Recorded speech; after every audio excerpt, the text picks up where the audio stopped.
4. I call on the Honourable Member for Onchan, Ms Edge. Thank you, Mr Speaker. I'd like to ask the Minister for Enterprise when an employment law amendment bill will be brought to the branches and what the planned scope of the revision of employment law will be.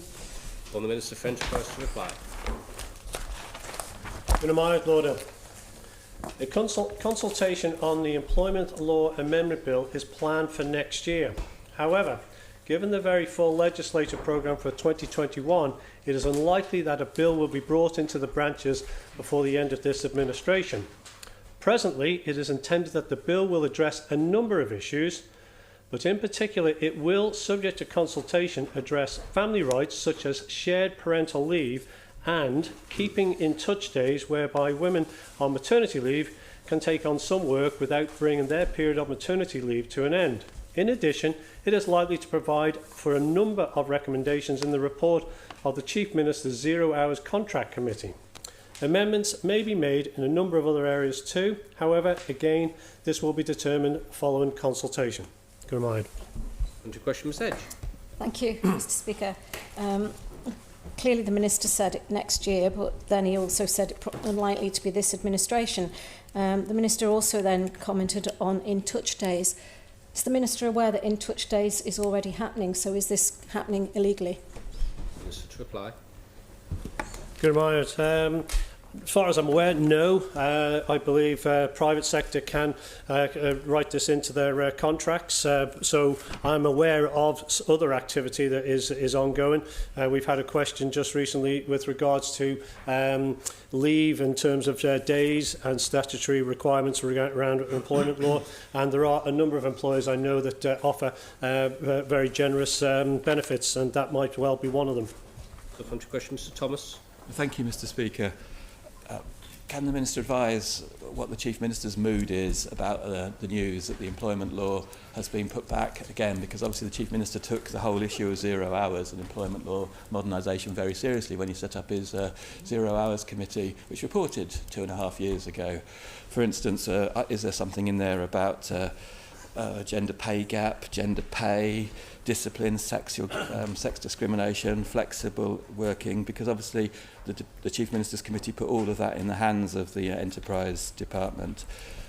Secondly, can the Minister advise whether or not the Equality Act work under Section 134 and Section 70 on gender pay gap and also on pay audit regulations are in train? Because it would be disappointing if they weren't.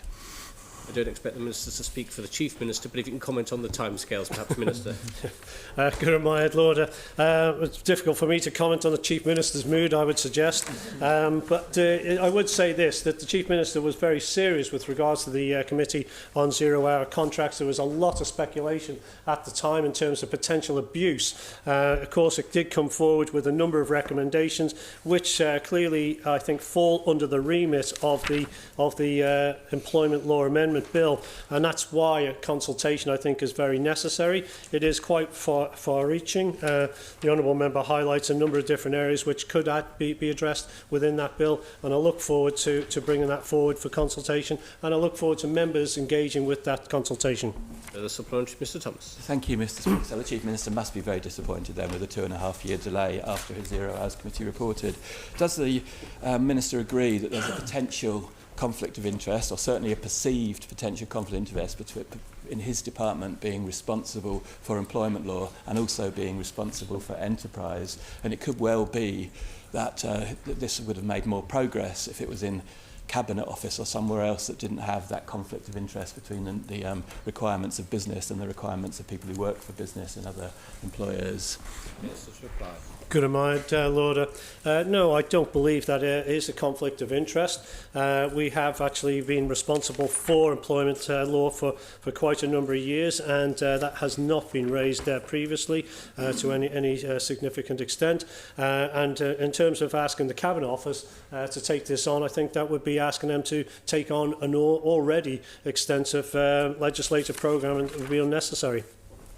Final supplementary question, Mr Thomas. Thank you, Mr Speaker. Would the Minister undertake to actually look back to the Council Minister's Legislative Subcommittee minutes, because I believe this was employment law reform was identified as a priority for that year a couple of years ago, and also in that same Council of Ministers minute, I believe it was will have been identified that it would be better placed in Cabinet Office rather than subject to the conflict of interest in Enterprise Department. So will the Minister undertake to circulate advice about what the planning was for this issue in the last few years?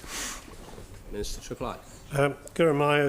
We'll certainly go back and have a review of that in terms of clarifying the honourable member's point. But I just wanted to highlight once more, we all have priority with regards to legislation, and always at this particular time in administration, it is condensed. You know, just today, what we're looking at, 7 bills, so it is log jammed, but I would re-emphasise the point, this is an important bill and we do want to get this right, and the consultation is the first stage. Good night.